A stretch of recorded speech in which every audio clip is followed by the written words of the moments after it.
ស្រនងមនុស្សដែរក្បត់ញោមនាងសំដាយញោមទាំងនាងលួចមានណែថ្មីក្បត់នៅនឹងមកទាំងដែលបងជាប្តីអូនសាហាវពេកក្រៃមានថ្មីតាំងពីពេលណា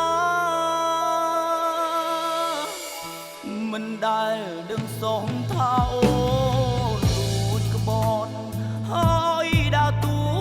កំសនទុំលាក់គុំហោះមកបងអូនឆ្លាតខ្លាំងណាស់សុំចិត្តឲ្យគេសមបងទាំងរឿងរ៉ាវកូនឡងមានតែបងទេដែរយោអូកូនក្តីស្នេហ៍ធ្លាប់ថាយកូនឡងជូនបងឲ្យនោះឡ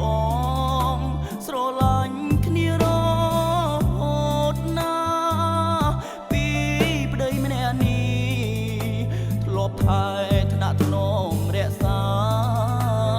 ពេលចេញផ្លាយចេញផ្កាស្រីងាស្រវារកថ្មីបើមានជាតិក្រោយកុំអោយស្គាល់គ្នាព្រោះស្ដាយពេលវេលាច្រើន